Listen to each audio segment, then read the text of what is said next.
I was inspired to found Build My SOP because I was a manager running these facilities for many years, and the Achilles heel I've seen in every business that I've entered has always been their standard operating procedures and their employee training. Build My SOP offers document management, learning management, and task management for our business owners and our managers. We're a really easy platform to be able to navigate and to be able to track and keep revisions of all of the changes that you've made within the years of your facility being open. And the plants don't stop growing and retail stores don't stop selling. And so it's very challenging to keep up with this when you're also having to get product out of the door at the end of the day. People should sign up with Build My SOP right now because regulations are in place right now. Regulations are going to be in place in the future, and things are going to be evolving and changing as long as this industry is here. We're really a vendor that people can trust. We're helping people with their bottom line, creating homogenized products, creating employee accountability, and just helping them with that peace of mind at the end of the day.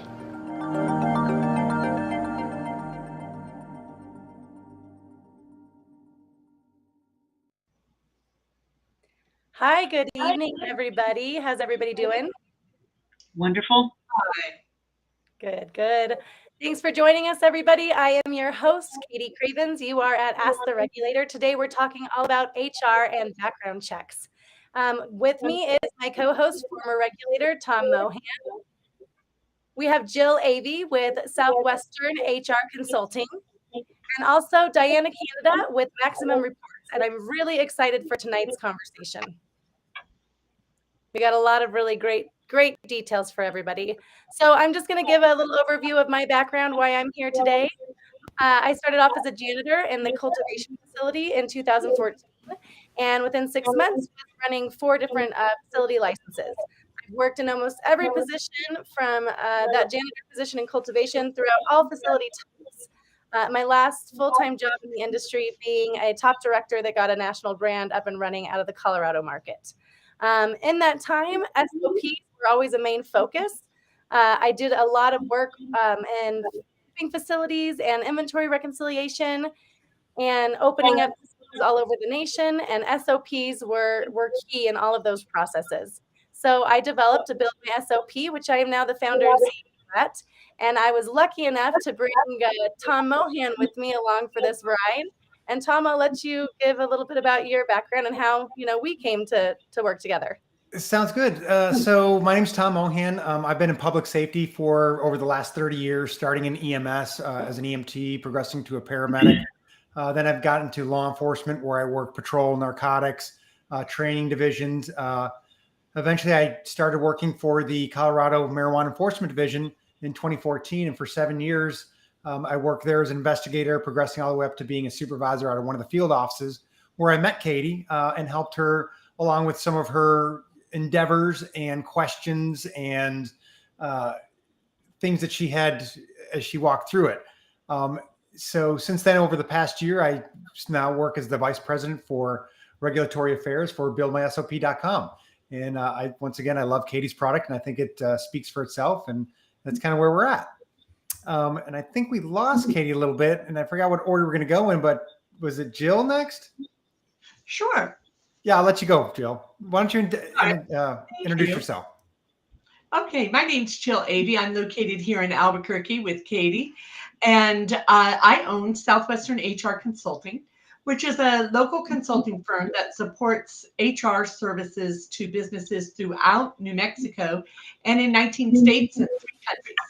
So we are helping employers build daily activities within HR and have joined Katie in a partnership in building SOPs for her fabulous software that has made such an impact and such a difference for our employers. Thanks, Jill. And Dianna, tell us a little bit about your background and Maximum Reports. Well, I am here in Albuquerque, New Mexico as well with Katie and with Jill.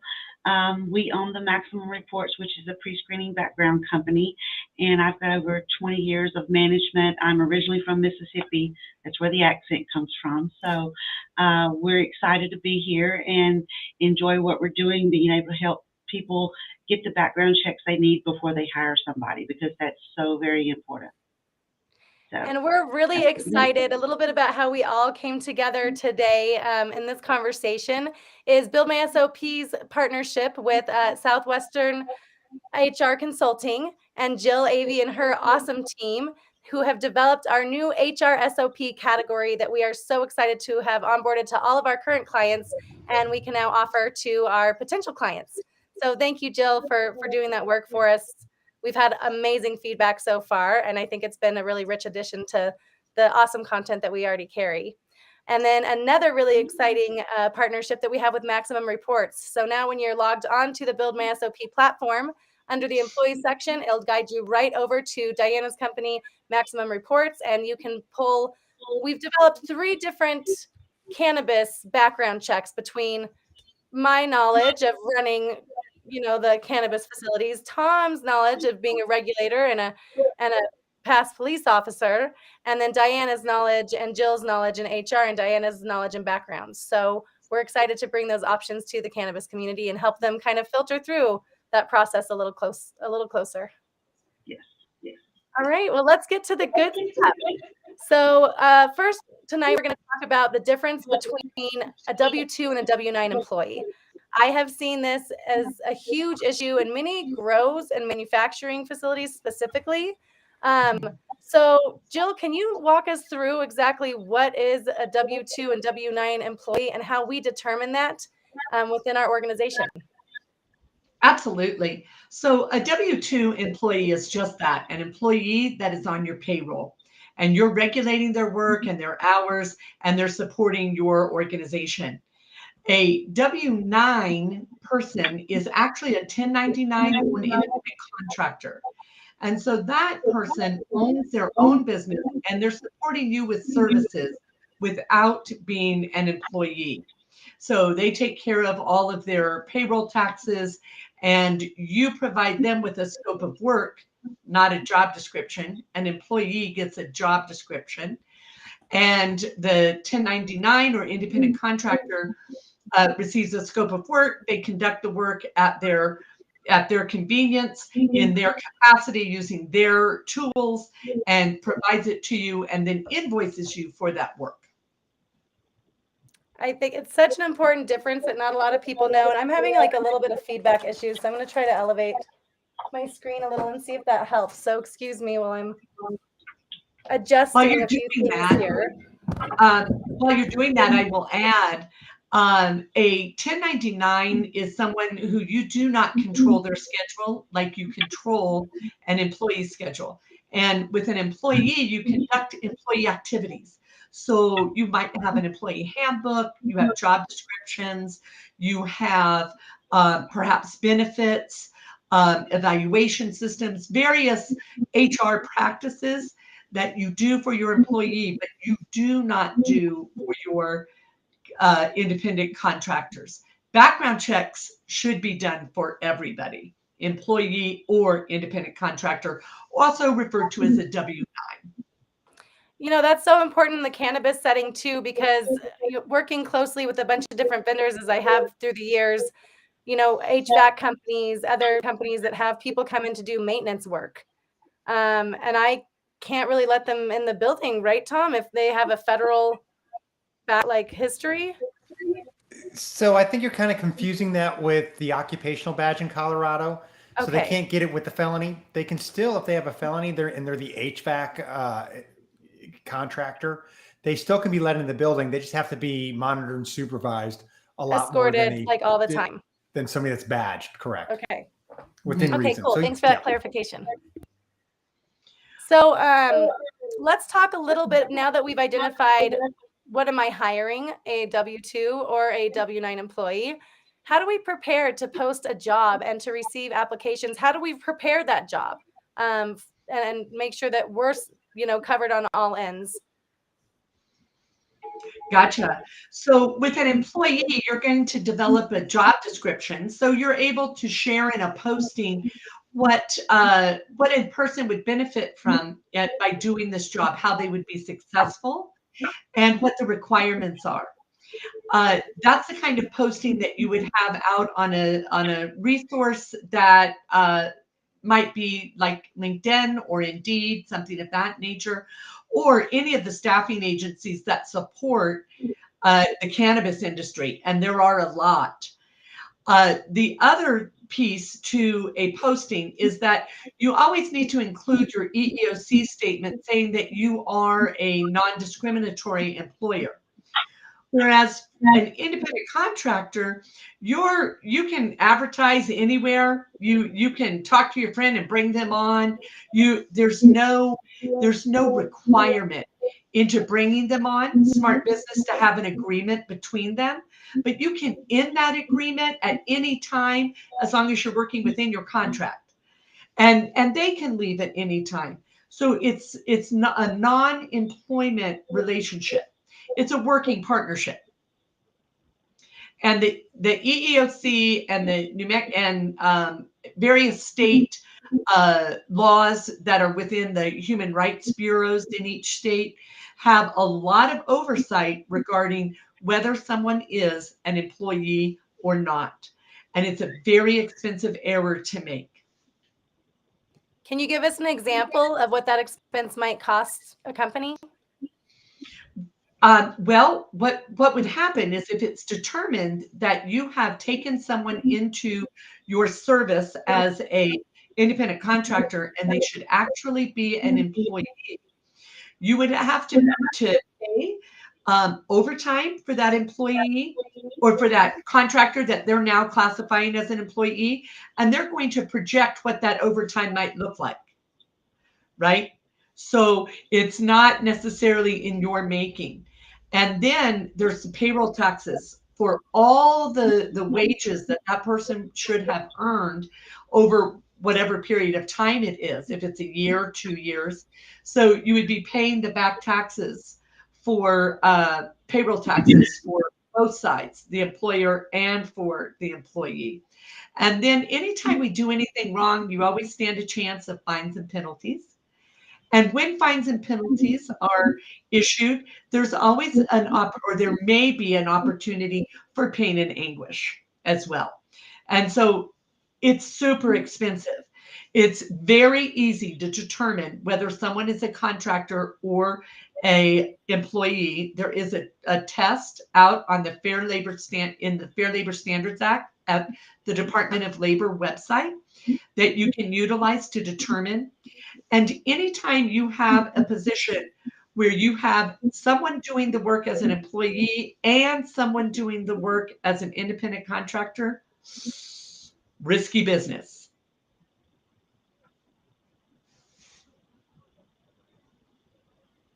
Sorry, I was muted there. Yeah, absolutely. That is risky business. And hey, just for our team here, if you guys aren't talking, do me a favor and mute. We're trying to figure out where this little feedback's coming from. And then also don't be like me and forget that you're muted when responding. So yeah, thank you so much, Jill. So talking a little bit more about creating that job, what are some of the things we're looking for that we need to identify about that job? You know, are there legal requirements? Are there physical requirements? What kind of things do we want to be conscious of when we're building out that job description? A job description is one of your strongest tools and most utilized tools within a life cycle of an employee. So it helps you determine who you're looking for in terms of hiring, your post, how you interview, how you train, how you hold accountable, how you evaluate, and how you say goodbye. So you will utilize that document on an ongoing basis throughout the life cycle of an employee. And it's a living document. It changes, and that's okay. But you need to include the classification, whether someone is exempt or non-exempt. Exempt being someone who's salary and is not eligible for overtime. Non-exempt is someone who is eligible for overtime. They're paid hourly, and then once they hit 40 hours in a week, they're paid time and a half for every hour after that. The exempt, non-exempt classification is super important as well, and a very expensive error. Generally, an exempt status is someone whose position is supervising, making critical decisions for the company, and again, a test. The other pieces that you would include are their essential duties. These are the things that you must be able to do and learn to conduct your position effectively. You want to have physical requirements in there because that helps you to help the candidates understand what those requirements are and if they are able to achieve the work that needs to be done with or without a reasonable accommodation. Then you also want to include any certifications or education and experience. Then the competencies, the soft skills. Someone who is perhaps a strong speaker, a strong writer, strong interpersonal skills. You need someone who is able to manage multiple projects at one time, multiple deadlines, working in a fast-paced environment, trustworthy, confidentiality, those kinds of soft skills that are appropriate to specific positions. And then lastly, you want it to be a document that has a signature. So the employee is acknowledging that they've read it, they understand it, they are able to complete the work that is listed, and they know where they can ask questions should they have them. Now, does that also include that employee description? Would that include the salary range, the work hours, benefits? Where is that information when you're posting a job? That will Bonuses? go into, oh, gotcha. Sorry. That will go into the posting venue that you're using, the particular software or platform you select to use. It's not on your job description. For employment activity, it would be listed in the job offer. Got it. But for the posting, yes, you would include the hours, the schedule, and the pay, and if you have benefits. Okay, great. So now Yeah. we've come up with our job description. We've got our post ready. It's out there. We're taking in a bunch of applicants. Now, how do we best decipher between applicants and select the candidates we want to bring in for an interview? Well, you predetermine what it is that you're looking for your culture, because that can't always be taught. And then what is a requirement that this person knows, and what can be taught if this person has a teachable personality or experience in previous positions. So as you're reading through the resumes, you're looking for things that might trigger your culture. You're looking for someone who has a specific experience within the cannabis industry, and at what level. And you decide who deserves a phone call. Who do we need to find out a little bit more about? And then decipher through those with a phone call. It's fast, it is efficient, and it's effective to learn and listen from somebody answering pre-selected questions. Everybody gets the same questions.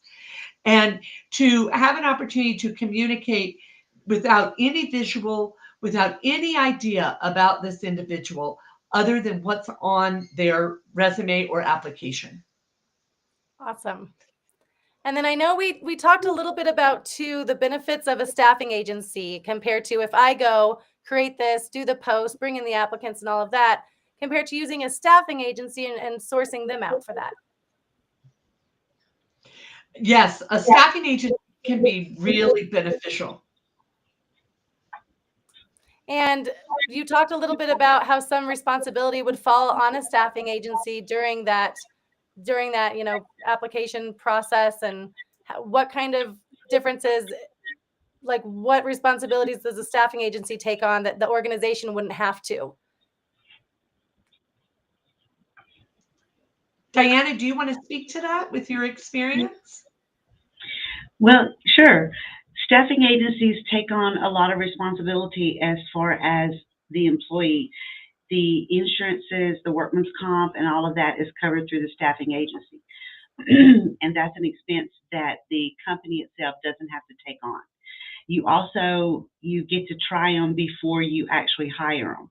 Normally there's a 60 to 90-day waiting period once someone starts to work with you, and you have the opportunity to see if they are capable of doing the work that you need, and also if that's the place for them. So it's a two-way street. Excuse me. Both of you have the opportunity to see if this is a place that you want to be. It's really nice because there's no responsibility for the company, because everything goes through the staffing agency. You can get the applications, you can interview. All the determining factors are done through the staffing agency. They'll call the person that you interviewed and let them know whether you believe it's a fit for the company or if it's not. So there's a lot of benefits by going through a staffing agency. The other thing that the staffing agency will do is they will also participate in a background check. But once somebody is going to be a permanent hire for a company, I highly recommend that they go through an additional background check to be sure of the information and the requirements in their company are being met from that background screening. Deanna, can I jump in and ask a question real quick? Sure, Tom. Come on in. You've been so quiet. I'd like to think about my questions. So when you say that the staffing agency takes on a lot of that responsibility and does all the interviewing and questions, so the temporary employer, do they get the employee file or the answers to those questions, or how the interview process went? Do they get a selection between 5 candidates that might fit very well, or do they only get the one that the staffing agency thinks is the best? How would that work? The way that works is, say, the staffing agency, you give a job description to the staffing agency of what the requirements are for the position. The staffing agency will interview, they will post postings or whatever's necessary to get candidates for that position. Once they feel that those candidates meet the requirements of the job description, they will then forward the applications or the resumes to the company. The person in the HR will review those and decide which one of those are the right ones to interview. And then the interview process is in place at the particular company that is looking to hire. Makes sense. Thank you. And then the company will make that choice. Yeah, the company will make that choice and then let the staffing agency know and offer the person the position. Thank you. And this is why having an HR professional in your organization or partnering with an HR company like yourself, Jill, is so important, because we've already covered so much in just the 2 topics that we've discussed so far. And I'm already overwhelmed. It's a lot. It's a lot. All right. So now we're in that interview process. And from an HR perspective, what are we looking for throughout the interview process? So through the interview process, you're trying to find out as much as you can about this person sitting across from you without diving into their personal life, right? You want to have a set of questions that you ask all the candidates for a particular position. And of course, follow-on questions will be adjusted by the answers. But you want to give everyone the same opportunity, and you want to ask questions that are work-related. So behavioral questions can be very powerful. Things like, tell me about a time when, and then fill in the blank that fits your company. It might be, tell us about a time when you've made a mistake and how did you handle it? What kind of people irritate you? What are you the most proud of in your experience of employment? Those kinds of things to learn about the candidate. Where we recommend you steer away from is, tell us a little bit about yourself. That can get you into some information that you simply do not want, because it can create a discriminatory situation or the perception of one. is really better said. So tell me a little bit about yourself. Gosh, this is how I'm married. I have 20 children and I belong to 50 different organizations that I support. And now you're getting all this information that might prevent you from making an offer. And then, if they are not selected, you didn't hire me because. So we really want to be very careful Well, in the that questions brings that we me into what we were talking about a little earlier today, which is what about Googling somebody? What about Facebooking them? Risky business. Outstanding information, without doubt. And also really bad information for you coming from the hiring perspective. Because now you've seen pictures, you've seen activities, and you're making judgments and looking at these with perception. You have no idea really the connotation of what some of these things are. And actually who put them on their feed, right? And so that can really get you into some discriminatory behavior. And we recommend you follow the guidelines and the support of a quality background check company. Let them do the digging for you. So let me jump on that one real quick because I'm going Yeah. to give you kind of a follow-up thing to Facebooking or Instagramming someone. And Deanna, I'm going to follow on you with the background side of the things. So, for example, I've got a company that's like Coca-Cola, and I want you to work with my secret recipe. Maybe I want to look and make sure that you're not secretly out there advocating for Pepsi, and maybe you want to come work for me to steal my secret recipe to give to Pepsi so they become more competitive against my Coca-Cola product. Once again, I'm using Coke and Pepsi, not because I work for them, but as an example. Where does that kind of fall into the game plan of where I'm going to hire somebody? Is not that I'm looking for their personal life, but I'm looking for their extracurricular activities that might influence the secrets that they're allowed to have, because everybody that's in this profession really has their own secret recipe, as you would call it. Oh, absolutely, about the secret recipe. And again, it's a liability and a risk. And it depends on what you're willing to take on. So we recommend that you get all the information you can from your application. Of course, the application's a legal document because they're going to sign it, right? Their resume is not. I consider a resume a bit of a literary piece because they're going to create the story they want you to know about them. And it may be true and it may not. But you can look into the things, the information that they provide through the background check verifications. Did they really work there? There are things that would be helpful to an employer to learn in social media, but you have to take the bad with the good. And it's the bad that creates the liability. And that's a really tough space for employers to be in, but it's the reality. So I think that brings us into. Oh, sorry. Go ahead, Jill. I was just going to say, I'm not saying don't do it. I'm saying caution, and it's risky business. So you have to make the best decision for your organization. We can't make that decision for you. And I think what your reply earlier to me too, when we talked about this briefly, was also really be more dependent of a background check than anything that you find on the internet or social media or anything like that.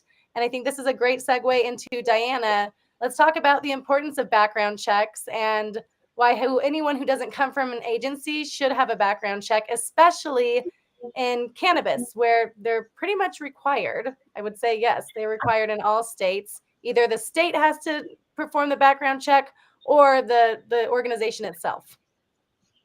Right, I agree.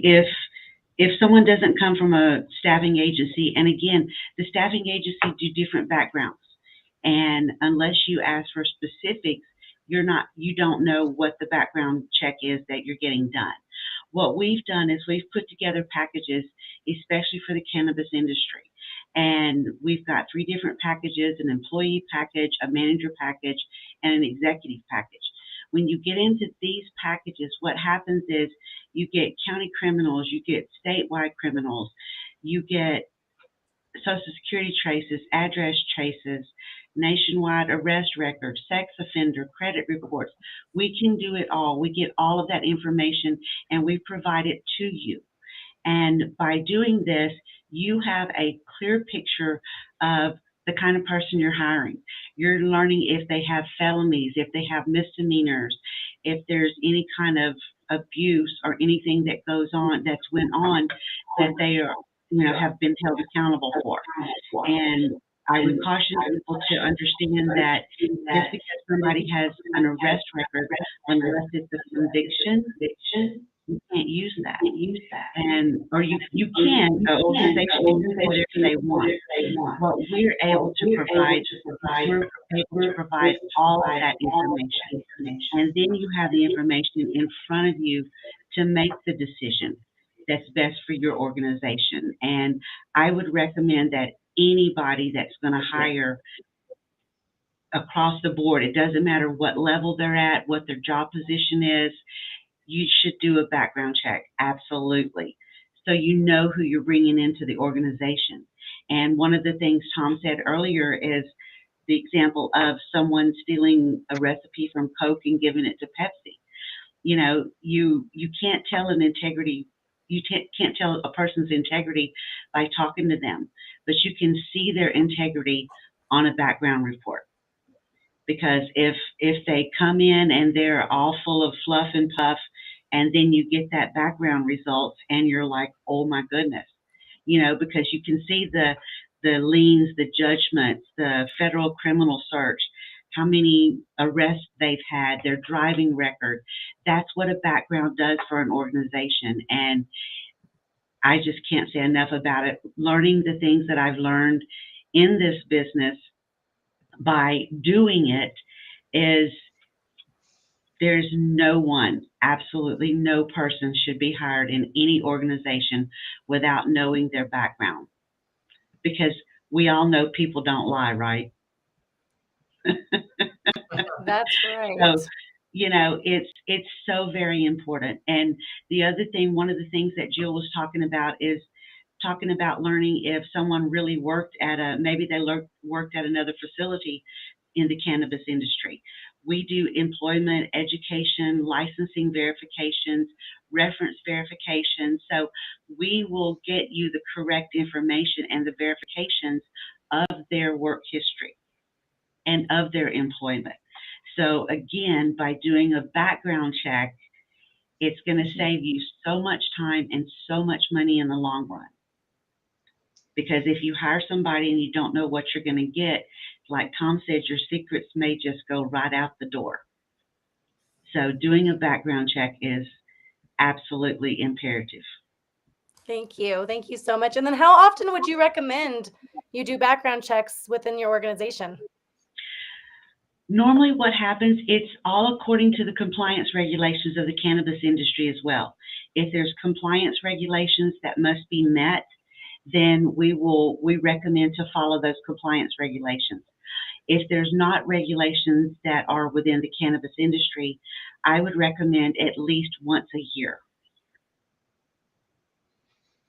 The other thing that I really appreciate about Maximum Reports is they also work within live data. So you're getting the best information. If you're arrested today, they'll know tomorrow. And so you're working with credible integrity of data. Right. And another thing about Maximum Reports, one of the things that we do is we're considered a credit referencing agent. So we have compliances that regulations that we have to follow to make sure that we're in compliance in order to get the information that we get. So there's security measures in place. We're secure. We have, surveillance and everything in our building and outside of our building. And, we are in compliance with being a credit reporting agency, because we also run back credit reports and for our clients as well. So we're very secure. That's great. That's great to know. I love that when we're, passing people along to your services, we know that we're really working with some of the most secure professionals in that space of Right. background checks. So thank you for sharing all of that, Dianna. Absolutely. So we've gone through the background checks. We've decided who we want. Now we're going through the process of hiring and onboarding. And what is essential in this process to set the organization up for success, right? We talked a little bit about references. You can go ahead and extend, Jill. So as long as they've come back with a positive background check and their references are positive, and if an organization is drug testing, then they would probably require a negative drug test. It's not required by law unless you have federal contracting or DOT type of employment. But once you're bringing them on, then you want to get ready. You want to be prepared for your person when they're coming in. We often will see a situation where an employee shows up and nobody even knows that they were hired. And well, you know what, just sit over here and we'll get somebody that's going to be able to help you. And there's no workspace, there's no work tools, there's, kind of a big letdown. Because that individual it's been a two-way street. That individual's excited to come in and support you. So we recommend that you are ready for their arrival. You have communications beforehand so they know exactly what to expect on their first day. It may include how to dress, what to do for lunch, where to park, all the details that you have no idea if you've never had your first day at that particular place. And so it's giving them the confidence to come in ready, knowing that they're valued. And then when they come in, there's a greeting. If there's a team greeting, that's even better. But it depends on the time frame when people are coming in. Right now it's heavy harvest time, so there might not be time for that. So with that, then they're going to go through what we call orientation. And I have to say that Build My SOP has SOPs on their site that walks you through this. There is not one employment function that you have to do without an already developed SOP. It may need your customization, but that's all set up for you to do in the platform. And so you're going to go through orientation, which is the paperwork, getting them situated, making them aware of what it's like to be an employee at your organization. This is how we celebrate. This is how we evaluate. Here's your employee handbook. Let's go over a few key topics and really give them an introduction, have their badge ready, have their business cards ready if that would be appropriate, have a workspace prepared for them or a workstation where they're going to do their work, have their tools compiled for them so that they can begin to do what their work is, have their job description ready, and have that supervisor talk about it and discuss it and let them know that this is going to be our training document. And then introduce them around, help them learn what the setup is within your organization.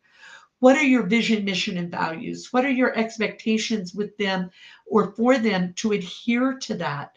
And really paint that picture.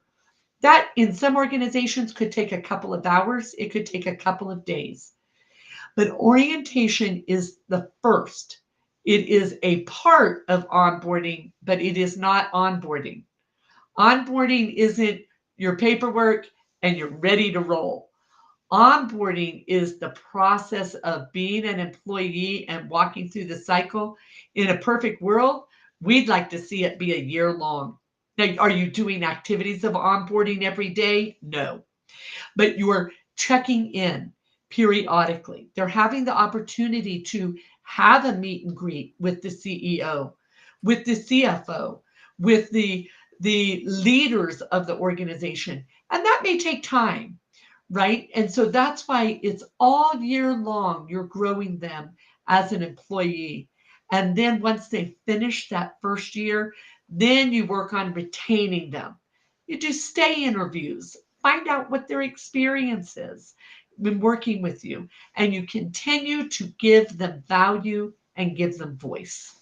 I love the term stay interviews. That's the first time I've heard that. I like it. We want you Great to stay. answer.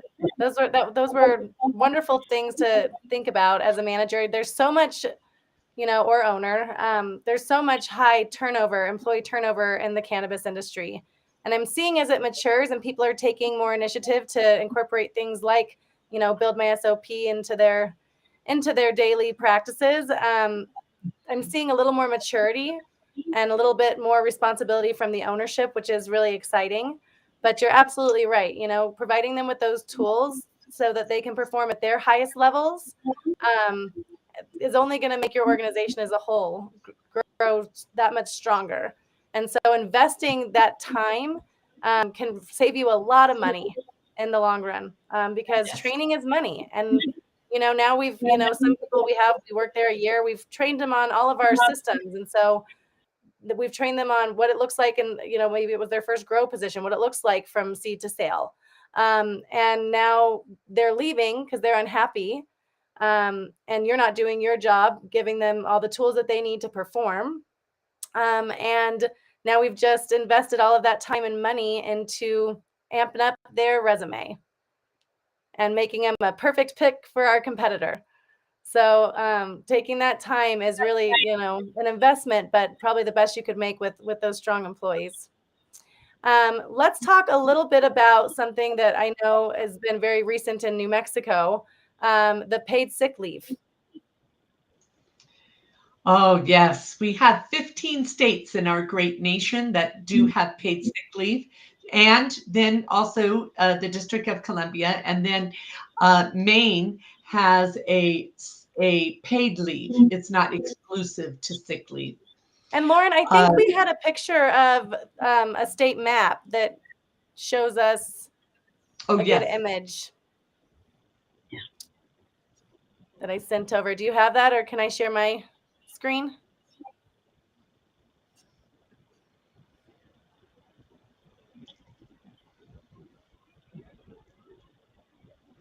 All right. Let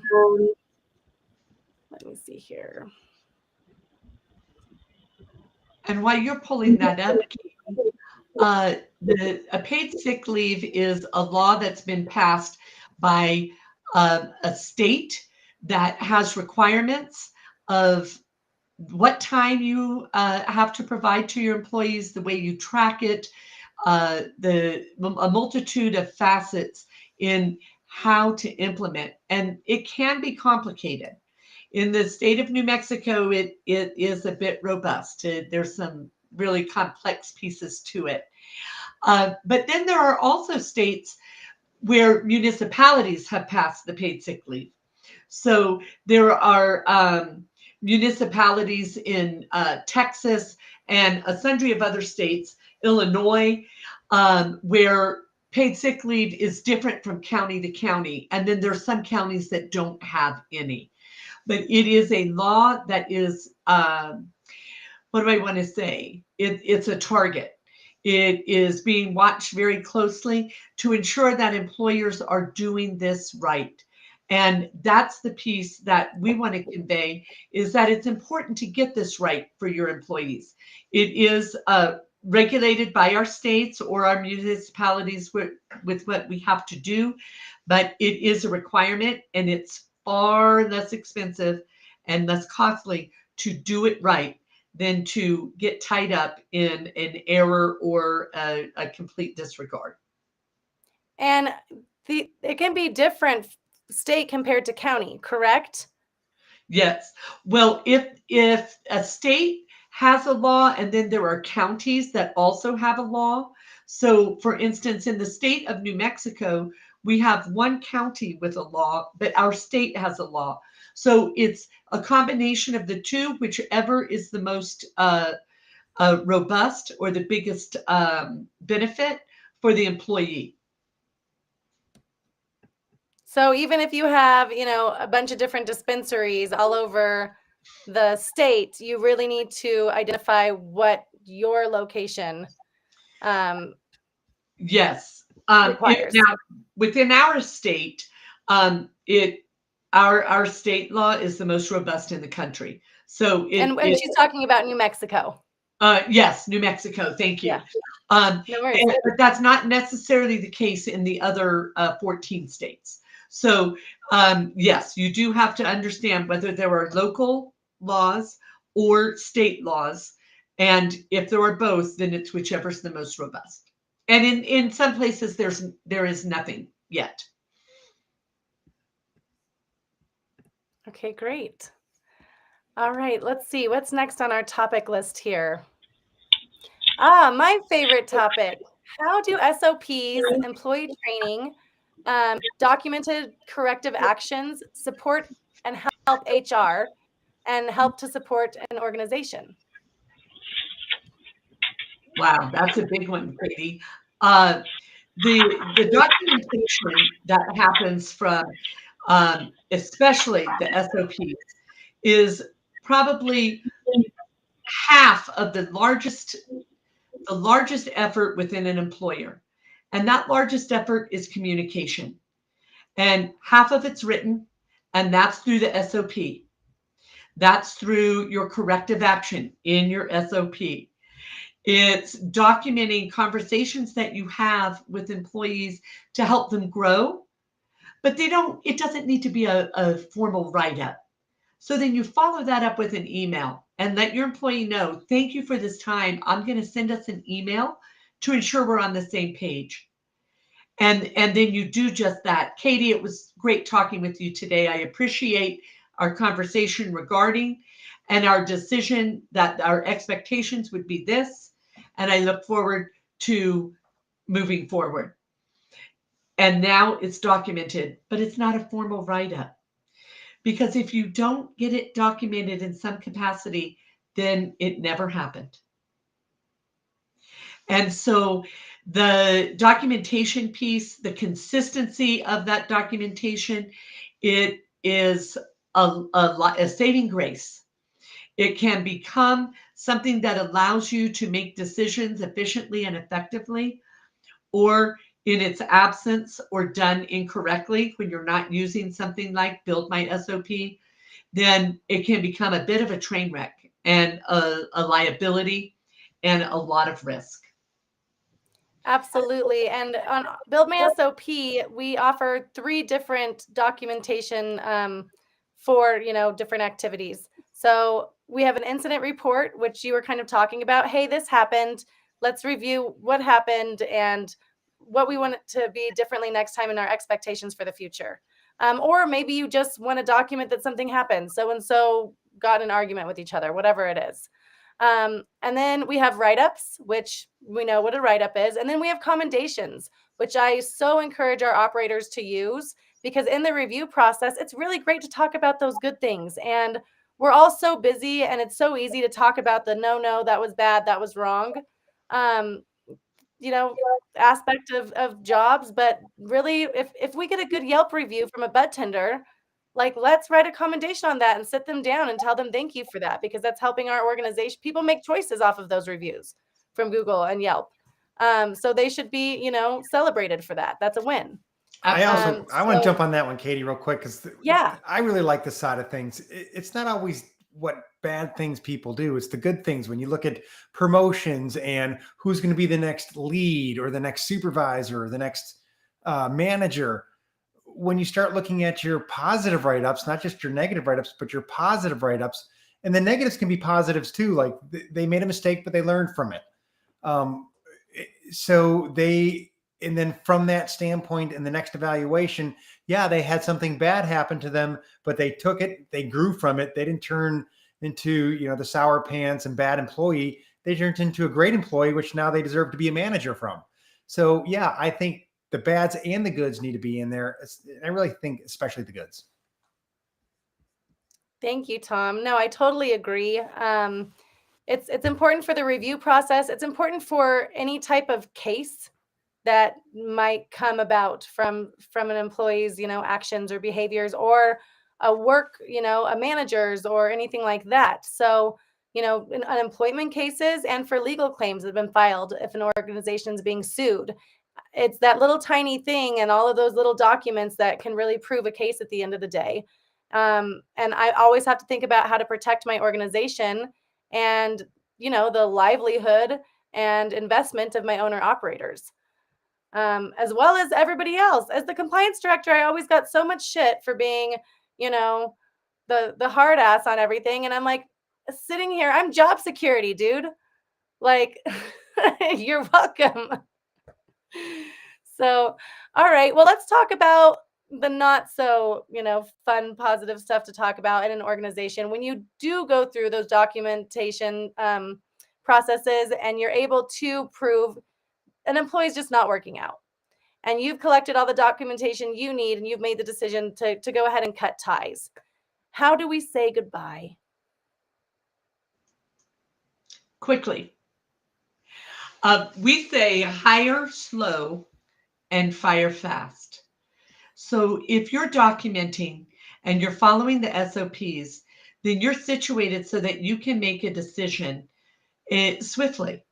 The longer you keep someone within your employment that truly is not working out, that is not a good team fit, or perhaps not a good culture fit, and their performance is lacking, or they just don't show up to do the work that you need them to do. When you help them move to their next space, you're not only helping them, they know an employee will do, some employees will do whatever they can get away with. And so it's whatever you allow. And if you're allowing an employee to miss an abundance of work, arrive on a regular basis late to work while everybody else is on it and performing, those people are watching, and they're watching you as a leader. And how are you holding that person accountable? Countless times we see employers finally make the decision. They're in a risky space because they've allowed it to go on so long. So why is it no longer acceptable? So they've waited so long. And when someone is helped out or makes that self-selection out, the people left standing are like, finally, right? I've been that person. Yeah, that's not the culture that you want to cultivate. In the Well, it's absence like of energy vampires, and it's almost like, like they say the term, it's a cancer, because their mood will affect the mood of everybody else in the building, and it's yeah. infectious and not in a good way. Well, and people will say, "Wow, everything's been really great since whose ever departure may have happened." And so your staff is counting on you as a leader to keep the proper people in place. Everybody should be an 18 player. And if they're not, then you work with them to bring them to that space. And if they're not willing, then they're not the right fit. They're not in the right space. And we need to help them.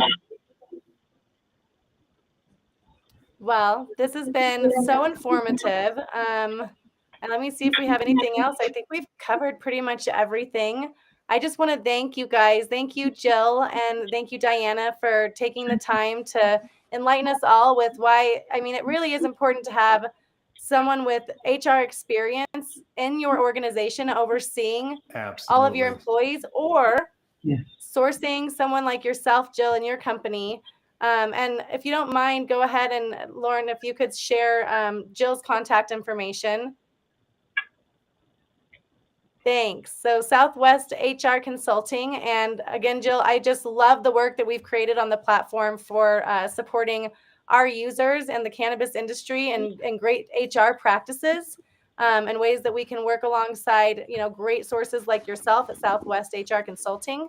And I'm just really, I'm excited about it because it's those little pieces that my operators have so much passion for the plant, and they get into running the business and it's like, oh, you can't do that. Or you don't know you can't do it until somebody's brought you a lawsuit. And that's when it really hurts. And so equipping them with just a little bit more on their shields, I feel like every category we build, we're giving them just a little more protection in their business, and a little bit more peace of mind. And then also, Dianna, thank you so much with Maximum Reports. When you guys log into Build My SOP now, you can go under your employees and just immediately access employee background checks, and it'll take you right into Maximum Reports, and you guys can use it as often as you want. Yes. Well, thank you, Katie. I appreciate the opportunity and this platform. It's been great. We have so much respect for you with the Build My SOPs. It's been awesome, and we enjoy it, and we look forward to just going forward, onward and upward. Thank you so much. Yep, let's just keep providing all the tools to help our owner-operators succeed, and the employees, and all the people who love working in this industry. And keeping a good name on the cannabis industry. Thanks so much for your time, guys. Tom? Thank you, everybody. Thanks. Thank you so much. I learned a lot too. Bye-bye. Bye, everybody. Eli Goodman, I'm the Chief Operating Officer of Best Days. We're here in New Mexico. We have many buildings that are under lease and in development, and many that are actually currently operational. So from a production perspective, we have a warehouse grow facility, we have outdoor farms, we have the processing center in which those outdoor farms need to go. We have manufacturing site, in which place we make all of our secondary products, all of our edibles, we got to package everything. And then from a retail perspective, we have 3 open retail stores, and we're about to expand 5 more as we head into adult use, which we're very excited about. Build My SOP has been extremely helpful for us and makes everything much smoother. Cannabis is a very interesting world to operate in because its regulatory changes are ongoing. We go from a regulator to a new regulator and a new set of rules. Going from medical, going into adult use, things keep changing and developing. And there's a lot of information to pass on to all of our staff, which are working in different sites with different needs and different specific operating procedures. Build My SOP gives us this very easy platform that is accessible to those employees, both to go back and see an SOP, to look at it, to make sure they're following protocol as originally asked. We can use it in training, and they also are signing off. So they have stated that we have asked them to do it in a certain way, and they're able to do it, and that makes it a lot easier for me at the end of the day, just to know that we are doing everything we can do to stay as forward with compliance as we can possibly imagine.